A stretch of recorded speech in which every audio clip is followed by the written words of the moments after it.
ये फरमाते हैं कि मुस्तफ़ा करीम अलैहिस्सलाम ने इरशाद फरमाया, कल बरोज़े क़यामत रोजा भी शफाअत करेगा, जो कुरान तुम पढ़ रहे हो ये कुरान भी तुम्हारे लिए शफाअत करेगा। रोजा भी और कुरान भी कैसे शफाअत फरमाएगा?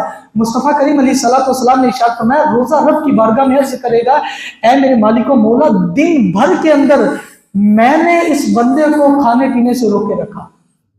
मैं रोजा से था, दिन भर के अंदर रोजे की वजह से इसको ना मैंने खाने दिया ना पीने दिया, दीगर मशरूबात भी थे, सारा कुछ नहीं करने दिया। हुजूर अलैहिस्सलाम इरशाद फरमाते हैं, तो रब की बारगाह में अर्ज़ करेगा, ऐ मेरे मालिको मौला, मुझ रोजे की सिफारिश को कबूल कर ले और इसकी मग़फ़िरत फरमा दे।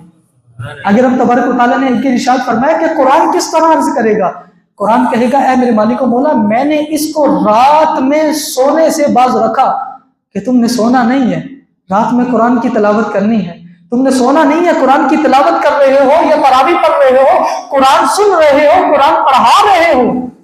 ऐ मेरे मालिको मौला, मैं कुरान ने इसको रात में सोने की वजह से बाज रखा कि ये सो नहीं सका मेरी वजह से।